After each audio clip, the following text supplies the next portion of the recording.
Hello, in front of me I've got Nubia Red Magic 7S and Samsung Smart TV. In this video I'll show you how to cast screen from smartphone to TV using YouTube app.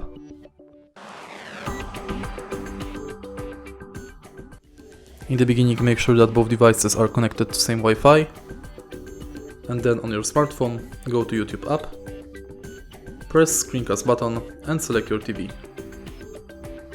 Now when devices are connected, you can play any video or music you want on your smartphone and it will be displayed on TV.